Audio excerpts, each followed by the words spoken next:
Ке добијат ли јавните комунални предпријатија цена на струјата како за домакинствата, односно да плаќаат по 62 евра за мегават час? Одговор на ова прашање се чека да даде владата. Тие вчера преку писмо до Министерството за енергетика, владата и регулаторната комисија побара да им се овозможи да склучат договор за снабдување со ЕСМ по цена по која ја испорачуваат струјата до универзалниот снабдувач, а е наменета за домакинствата и малите потрошувачи, напоменувајќи дека ако не се преземе нешто, може да се очекува нередовно снабдување на населението со вода.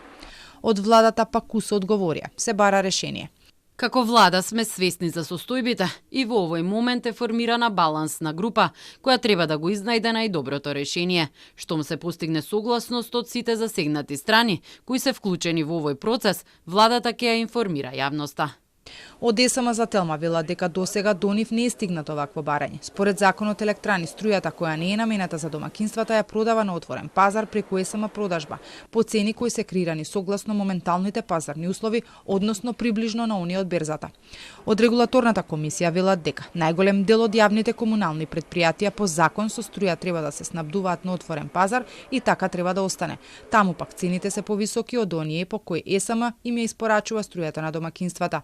Деновиве надминува и 300 евра за мегават час, но она што треба да се знае дека ЕСМ не е во најдобра состојба, има високи загуби, без помош се обидува да го подобри работењето, а струјата за домакинствата ја дава по цена далеку под производствената која е некаде над 100 евра за мегават час.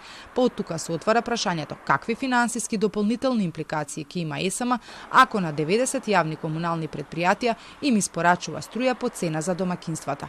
Од друга страна пак загубите на вода на овие предпријатија изнесуваат над 60%.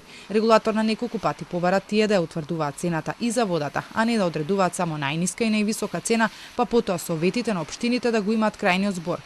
Напоменуваат и дека загубите се и поради немање инвестиции и дека во 21. век се уште има бунари. За време на енергетската криза, општини, но и компании со големи профити, кои треба да се на отворен, се префрлија на регулиран пазар и трошеа по ефтина струја која беше наменета за домакинствата.